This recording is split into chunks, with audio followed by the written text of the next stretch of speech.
Like share చేసుకోవాలి, subscribe చేసుకొని ఇంకా స్టోరీలోకి వెళ్ళిపోదాం రండి. ఒకనప్పుడు వినాయకుడు పార్వతీదేవి స్నానానికి వెళ్ళింది. తర్వాత వినాయకుడిని కాపలా కాయమని చెప్పింది. తర్వాత వినాయకుడు అక్కడ ఉన్నాడు. అప్పుడు శివుడు వచ్చి నన్ను లోపలికి పంపిస్తావా అన్నాడు. అప్పుడు పార్వతీదేవి ఎవరిని లోపలికి పంపిద్దు అని చెప్పింది. అయితే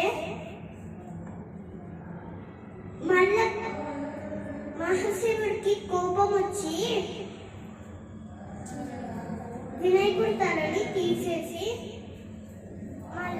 వెళ్ళిపోయాడు. అప్పుడు ఏమైందంటే పార్వతి వచ్చి చూసి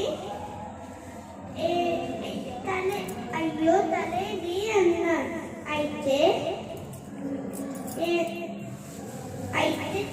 చాలా మంది వచ్చి ఏడుగుంటారని చూడాలని అనుకుంటున్నారు. అయితే తన రూపం చూపించి తన కోపం వచ్చి వేరే వాళ్ళు ఏదైనా కాలుంటే అప్పుడు పెట్టారు. అయితే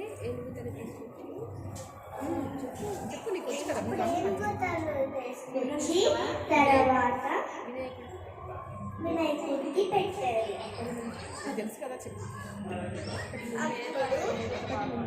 అప్పటి నుంచి ప్రతి సంవత్సరం భారతదేశంలో వినాయక చవితి అందరూ గ్రాండ్ చేసుకుంటున్నారు. Very good, very good, very good, super.